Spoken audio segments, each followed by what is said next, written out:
ये वीडियो उनके लिए है जिनका रूट कैनाल चल रहा है या तो हाल ही में कंप्लीट हुआ है।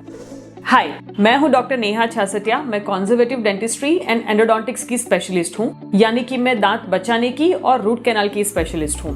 अगर आपका रूट कैनाल चल रहा है या अभी अभी कंप्लीट हुआ है तो आपके डॉक्टर ने आपको कुछ इंस्ट्रक्शंस दी होंगी। जनरली रूट कैनाल के बाद क्या होता है, जब आपका रूट कैनाल होता है पहले तो आपको इंजेक्शन देके उस दांत को नम किया जाता है और ये नमनेस का असर कई घंटों तक रहता है। जनरली 4 से 5 घंटों तक इसका असर रहता है और उसके बाद वो धीरे धीरे कम होना शुरू होता है। और ये जो समय है उस समय में आपको बोलने और खाने में खास ध्यान रखना पड़ता है, क्योंकि आपको उस पर्टिकुलर हिस्से के अंदर बिल्कुल सेंसेशन नहीं रहता, तो टंग या चीक बाइट हो जाने का डर रहता है। अगर आप बहुत गरम गरम खाना खाते हैं या चाय कॉफी लेते हैं तो उससे अगर जल भी जाओगे तो आपको उस नम एरिया में उस वक्त पता नहीं चलेगा और बाद में वहां पे अल्सर आ जाएगा। इसलिए आपको इन 4-5 घंटों में खास सावधानी बरतनी होती है। दूसरी चीज है, रूट कैनाल के बाद कभी कभी थोड़ा सा पेन हो सकता है जो कि नॉर्मल है और वो 3-4 दिन के अंदर धीरे धीरे कम हो जाता है। आपके डॉक्टर आपको इसके लिए पेन किलर्स देते हैं जो कि ध्यान रखते हैं कि आपको ये तकलीफ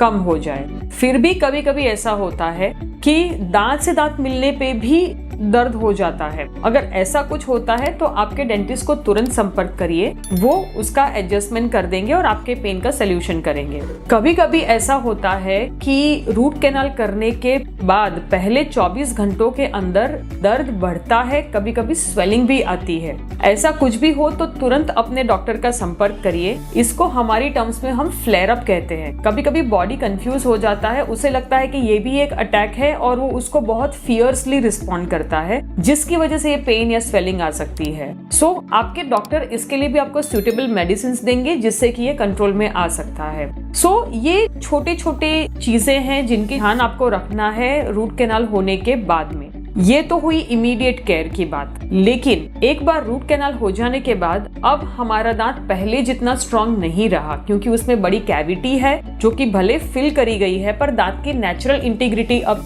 कम है। प्लस दांत के अंदर अब मॉइस्चर नहीं रहा, तो गीली लकड़ी और सूखी लकड़ी वाली बात हो जाती है। गीली लकड़ी को मोड़ो तो वो बेंड होती है, सूखी लकड़ी को मोड़ेंगे तो वो टूट जाती है। तो अब इस दांत के ऊपर हमें एक कवर करना जरूरी होता है, या तो वो फुल कवर हो सकता है या पार्शियल कवर हो सकता है। तो ये आपके डेंटिस्ट आपको बताएंगे कि आपके लिए कौन सा कवर सूटेबल है। अगर आप जानना चाहें तो इसके ऊपर भी मेरी एक डिटेल वीडियो है जिसका डिस्क्रिप्शन ऊपर लिंक में आपको मिल जाएगा, आप वो चेक कर सकते हैं। सो दांत को रूट कैनाल के बाद कवर करना काफी जरूरी होता है। नो डाउट कुछ दांतों में, खास करके सामने के दांतों के अंदर कभी कभी हम कैप्स नहीं करते हैं। सो आपके डेंटिस्ट से जब आप मिलेंगे तो वो आपको सही सलाह देंगे कि किस दांतों में आपको प्रोटेक्शन की जरूरत पड़ेगी आफ्टर रूट कैनाल।